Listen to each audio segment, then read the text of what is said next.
Preparing for employment, counterproductive behavior. Procrastination is one of the most counterproductive behaviors in the workplace. What are some things that you can do to help avoid the pitfalls of procrastination and get your mind back on completing tasks and assignments in a more timely manner? First, you can evaluate why you procrastinate. Maybe you just like the adrenaline rush of working under pressure with a deadline fast approaching. Or perhaps you have trouble deciding where to start. Is the task unpleasant? Are there too many other things on your mind? All of these things can cause procrastination. Next, make a list and then prioritize it. Include deadline dates, times, and schedule each task accordingly. Then eliminate distractions. Close the office door, turn off the radio or TV, and wear earplugs. Finally, delegate when possible and ask for help if necessary.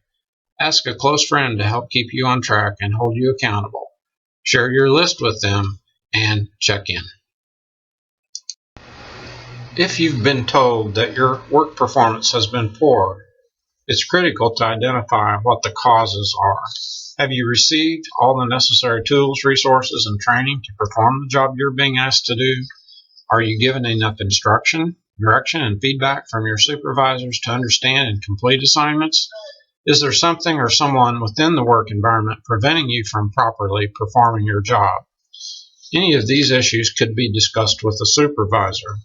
If none of these are issues for you, then you must further evaluate the source of poor performance factors. It's easy to blame others or make excuses due to distractions and difficulties you might encounter on a daily basis. Certainly, some things are beyond your control, but you must also consider all of the many things within your control which may negatively impact your job performance. Sleep deprivation is one of the biggest issues for employees and the most common source of accidents and mistakes. Poor attitudes, negativity, complaining, anger management issues, and apathy or a sense of no longer caring about anything can be a factor. Poor work ethic, lack of motivation to perform well or to feel motivated by any of the consequences of performing poorly. Feedback from your employer or supervisor is important for ensuring that work quality is satisfactory.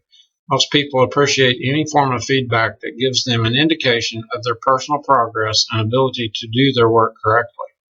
If you aren't receiving proper feedback, consider asking a supervisor to review your work or give you some tips to improve. Just don't be upset if the response is more honest than what you expected.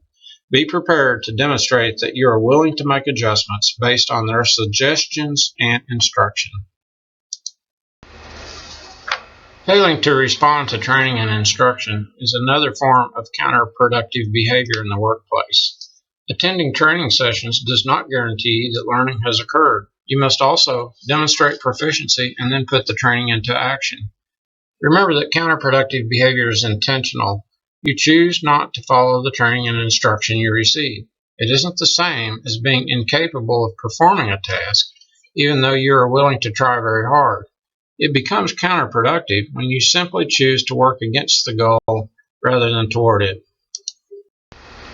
Consider this inappropriate work performance example. Which of the following is an example of inappropriate work performance? Jamie works for a transmission shop. She is waiting on a delivery of a part in order to complete a transmission rebuild. The customer comes to pick up the car, but Jamie has not completed the work. Roberto works in a manufacturing plant. The supervisor assigns Roberto to a section on the production line that he has never worked before.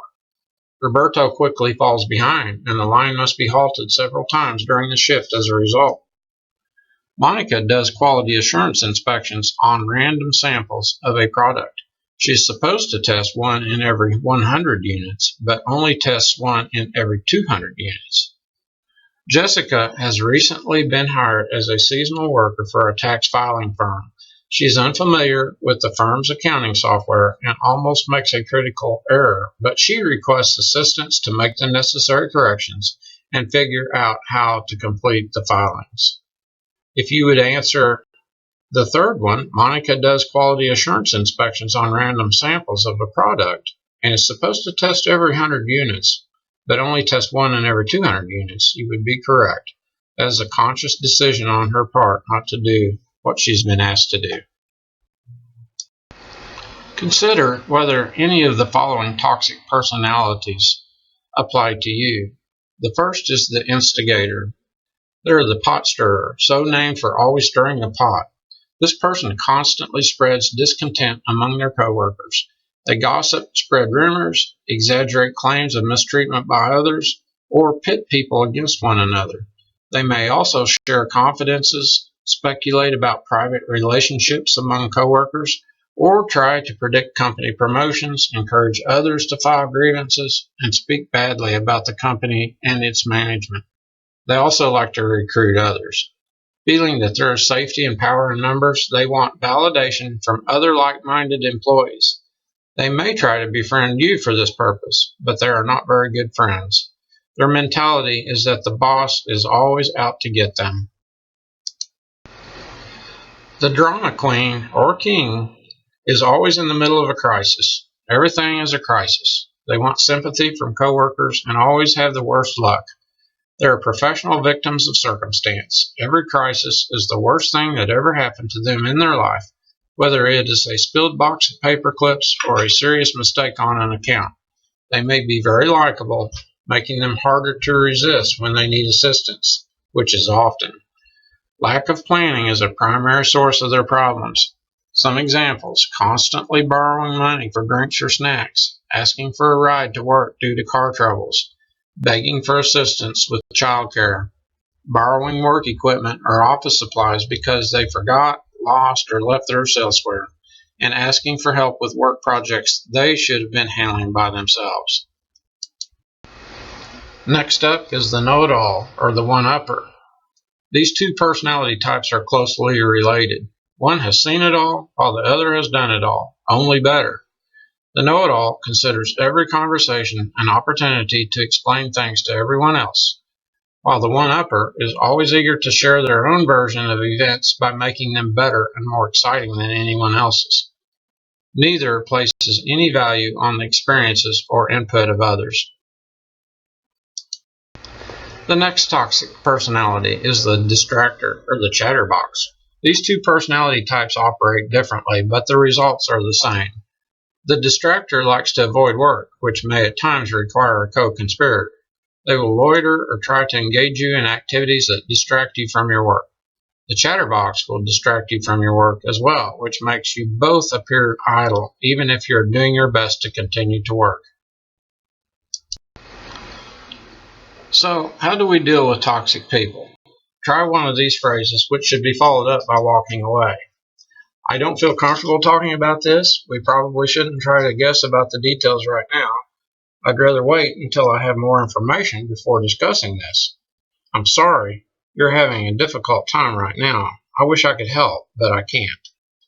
It sounds like you had some interesting experiences. I wish I could talk right now, but I have to get back to work. I won't keep you any longer since we both have work to do. But what if you do recognize yourself in one of these personalities? Think before speaking, or emailing and texting. You can't unring a bell. Be sure to respect everyone. You don't have to like everyone, but you do owe them professional courtesy and respect.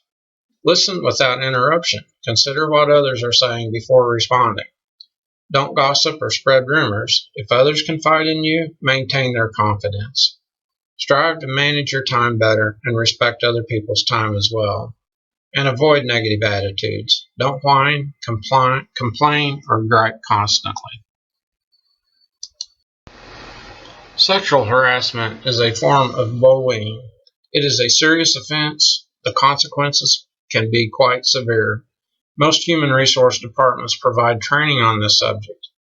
Sexual harassment consists of unwelcomed sexual advances, physical contact, or verbal exposure, either as a condition of employment, the basis for employment decisions, such as promotions, or has the purpose of interfering with an individual's ability to work by creating an intimidating, hostile, or offensive work environment. Sexual harassment may or may not involve touching, although some behaviors may or may not be considered harassment. such as hugging or shoulder patting. Aside from a handshake or other socially accepted greeting, it is best to avoid casual touching behaviors in the workplace. This also applies to conversations and jokes of a sexual nature, even when talking to those you trust and think will not be offended. It just isn't work appropriate, so save it for later. There are many other ways of sabotaging your career. Careless about getting caught not working, substance abuse, sex acts while at work, blatant theft, dangerous pranks, bad-mouthing your employer, supervisors, or coworkers, venting on social media, and a lone wolf mentality. For additional information about Missouri Department of Higher Education and Workforce Development Services, contact a Missouri Job Center near you. Locations and additional information are available at jobs.mo.gov or 1-888-728-JOBS. Missouri Department of Higher Education and Workforce Development is an equal opportunity employer program. Auxiliary aids and services are available upon request to individuals with disabilities. Missouri TTY users can call 800-735-2966 or Missouri Relay 711. If you would like additional information about this video, contact C-Link at copicinc.org.